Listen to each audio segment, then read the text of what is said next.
Middle east की जमीन गोला बारूद की आग से दहक रही है और दुनिया में खौफ का माहौल बना हुआ है। तो वहीं भारत में भी कुछ ऐसा हुआ है जिसने सबको सकते में डाल दिया है।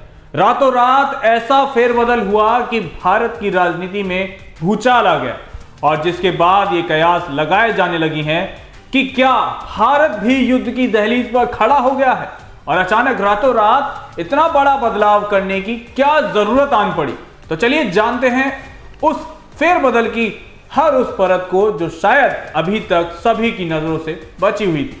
देश की सियासत में आए इस भूचाल पर देखिए हमारी ये स्पेशल रिपोर्ट। तारीख 5 मार्च 2026 दिन की शुरुआत होती है बिहार की राजनीति में बड़े फैसले के साथ। नीतीश कुमार का सीएम पद से इस्तीफा दे देना और राज्यसभा जाने का फैसला ले लेना, इस फैसले ने सबको सकते में डाल दिया और फिर सवाल उठने लगे कि अब बिहार का क्या होगा, कौन होगा अगला सीएम। लेकिन किसको पता था कि ये सिर्फ एक शुरुआत थी, क्योंकि रात को जब भारत और इंग्लैंड के बीच क्रिकेट के मैदान पर घमासान मचा हुआ था, ठीक उसी समय देश की सियासत में भी एक ऐसा बदलाव आया जिसकी किसी ने उम्मीद भी नहीं की थी। राष्ट्रपति द्रौपदी मुर्मू ने 7 राज्यों और 2 केंद्र शासित प्रदेशों में राज्यपालों और उपराज्यपालों की नियुक्तियों और फेरबदल को मंजूरी दी।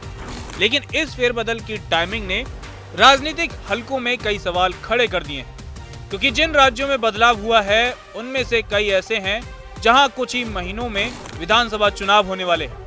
लेकिन सबसे बड़ा सवाल और सबसे बड़ी चर्चा पश्चिम बंगाल को लेकर है। यहाँ के राज्यपाल सीवी आनंद बोस ने अचानक अपने पद से इस्तीफा दे दिया है और उनकी जगह तमिलनाडु के राज्यपाल आर.एन. रवि को बंगाल भेजा गया है।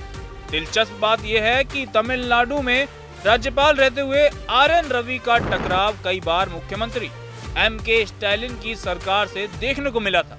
विधानसभा संबोधन से लेकर विश्वविद्यालयों में नियुक्तियों तक कई मुद्दों पर विवाद सामने आए। अब सवाल यह है कि बंगाल में उनकी तालमेल मुख्यमंत्री ममता बनर्जी की सरकार के साथ कैसी रहेगी। ममता बनर्जी ने भी इस फैसले पर हैरानी जताई। उनका कहना है कि परंपरा के मुताबिक उनसे इस नियुक्ति पर कोई राय नहीं ली गई और ये केंद्र का एक तरफा फैसला है। उधर बिहार में भी बड़ा बदलाव किया गया है। राज्यपाल रहे आरिफ मोहम्मद खान को हटाकर उनकी जगह रिटायर्ड लेफ्टिनेंट जनरल सैयद अता हसनैन को नया राज्यपाल बनाया गया है। दिल्ली में भी नया चेहरा सामने आया है। पूर्व राजनयिक तरनजीत सिंह संधू को राजधानी का नया उपराज्यपाल नियुक्त किया गया है, जबकि विनय कुमार सक्सेना को लद्दाख भेजा गया है। इसके अलावा महाराष्ट्र, तेलंगाना, हिमाचल प्रदेश और नागालैंड में भी राज्यपालों की अदला बदली की गई। नागालैंड में बीजेपी के वरिष्ठ नेता नंद किशोर यादव को राज्यपाल बनाया गया है। ये फेरबदल केवल प्रशासनिक नहीं बल्कि गहरा राजनीतिक संदेश भी। आने वाले विधानसभा चुनावों में राजभवन और राज्य सरकारों के बीच का तालमेल इन नियुक्तियों से सीधे तौर पर प्रभावित होगा। हालांकि इस सब के बीच ऐसी भी खबरें आई हैं कि इन फैसलों के बाद देश के कई राज्यों में विरोध प्रदर्शन हुए, चाहे वो बिहार हो या फिर बंगाल। लेकिन दिलचस्प बात यह है कि ईरान, इजराइल, अमेरिका युद्ध जहां एक तरफ चरम पर है, वहीं भारत में इतना बड़ा बदलाव और ये विरोध की खबरें इस बात के डर को हवा दे रही हैं कि कहीं ईरान में कुछ समय पहले विरोध देखने को मिला था, सड़कों पर लोग थे, तो क्या भारत के दरवाजे तक युद्ध की आहट पहुंच चुकी है। यानी अब सबसे बड़ा सवाल यही है कि क्या चुनाव से पहले राजभवन में हुए ये बदलाव सिर्फ प्रशासनिक हैं या फिर इसके पीछे कोई बड़ा सियासी संदेश छिपा है। क्योंकि आने वाले महीनों में बंगाल, तमिलनाडु और केरल जैसे बड़े राज्यों में चुनाव होने हैं और ऐसे में राजभवन की भूमिका अचानक और ज्यादा अहम हो गई है।